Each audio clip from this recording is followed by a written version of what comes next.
We're starting a brand new series where we let Tactics take a look at some popular companies in terms of what we would suggest and what they're actually doing. I'm going to skip ahead here, but today we're going to look at Sprout Social, which, inherently is actually a social company itself. And what I'm going to do is enter in some info about its audience, the organization, all these things. We'll see what Tactics spits out, and we'll compare it to what they're currently doing, where they're currently seeing results, the whole works there. Now, I've already entered in some details about the team. We know that it's quite a large company. They have a big marketing team, and of course, they're going to put lots of effort towards it. But one of the really important parts is going to be the amount of hours. And, we know that Sprout's doing just about everything, but really what we're looking at today is, are they focusing on the right platforms? Are they putting more effort towards one versus the other? So I'm going to put in some, quite a bit of hours here because of course they have the ability to spend probably upwards of 200 hours a month, if not even more, depending on the size of the team there. And then we'll get next. We'll start talking about the audience. I've now skipped ahead to all the audience information and demographics, and although in Tactics we can actually select multiple segments or create multiple target audience segments, I've just gone with one here, and I'm going to focus on what I imagine is their primary focus, which is kind of the younger, tech-savvy marketers. So we can see we've got some pretty basic info here, and we're going to add in some titles and some job titles, if you will, but typically more on the female side, kind of in that 22 to 40 range, probably closer to the younger side of 28 to 30. Um, very much so focusing on these individuals who are aware of these tools, want to take advantage of the various technical efficiencies, if you will. Next, we're going to skip ahead and actually go and see what Tactics is going to recommend. All right, now once again, we've skipped ahead to see what Tactics is recommending. So this screen here, you're going to see what we brand as sort of strategy segments. So this one up here, so young tech savvy marketers, which is our audience, with the focus for engagement, which is one of the objectives I selected. And we'll see the same kind of thing below, except now the objective is about organic growth. So what Tactics is doing is it's creating buckets to make sure that we're using the right platforms with the right audience and right objective, all in one kind of nice, neat piece. And let's focus, more on the social side first. So there's a couple interesting pieces here we're going to go and take a look at to see how they've done. So Tactics has recommended Facebook, Instagram, Pinterest, and LinkedIn. Unfortunately, TikTok isn't in the system yet, but I have a good feeling it would probably be recommended here as well. Keeping in mind we're looking for those marketing individuals. The one that's mostly interesting to me here is LinkedIn. So we're seeing LinkedIn both show up in the engagement and organic growth side. It does make sense on organic growth. Let's actually just go look at some platforms.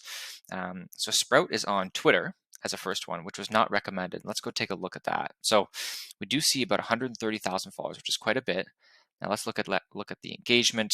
Is it actually effective? So we see a pinned post at 13 likes, 3 retweets, dropping pretty substantially. Definitely pretty low here.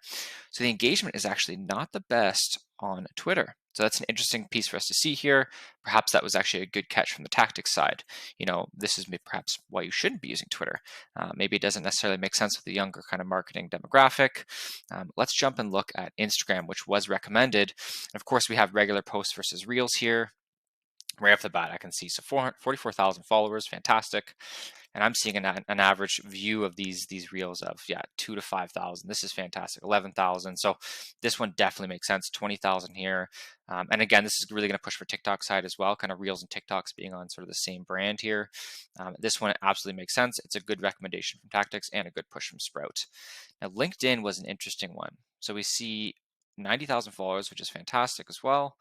Let's look at the engagement. So 92, 240. 42, 74, 12 there, 250 again. So actually the engagement is quite nice. So we're seeing, similar follower numbers as that of Twitter, but better numbers in terms of engagement. So this is actually perhaps a good one to go with.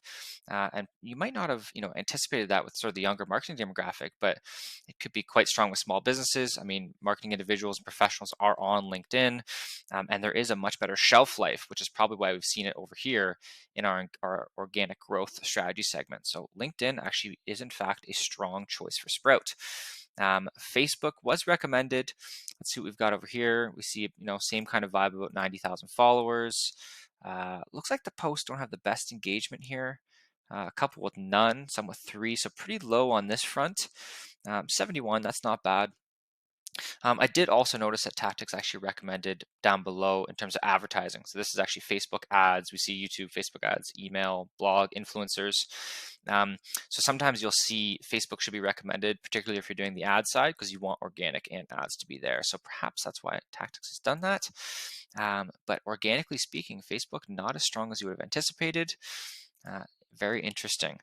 We also saw Pinterest be recommended, and it is part of their strategy here. And looks like, no surprise, they've leaned into some of the videos. Pretty slim on the follower side, but Pinterest does, once again, similar to LinkedIn, have a decent shelf life, especially if you're getting lots of saves. We can't necessarily see all the engagement numbers here, but lots of videos. Let's just jump back so that doesn't take over. Fantastic. So it looks like a decent platform to be using. Mimics, the same kind of efforts they're taking with Instagram and stuff, which is great.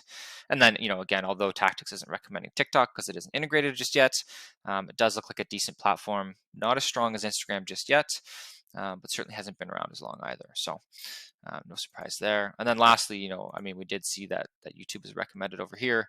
And we do see a lot of videos. Makes sense. They sort of want to be an industry leader, be talking about all sorts of different marketing pieces, pretty consistently looking at, close to about 1,000 views, sometimes 200,000. That's a big jump there. So overall, we've actually seen, again, there's some interesting pieces here from the Tactics side. We didn't miss out on too many platforms. Like Tactics recommended most of them. Again, we saw a lot of hours, so it makes sense to be on a lot of the platforms. But Twitter being kind of the one black sheep there, makes sense to actually not be putting as much focus there. More so on the Instagram side, which we do see successful. So kind of an interesting little dig there. Cool to see that they're doing a good job and that Tactics actually aligned relatively well with their marketing efforts. That'll be all for this dig. I hope you enjoyed.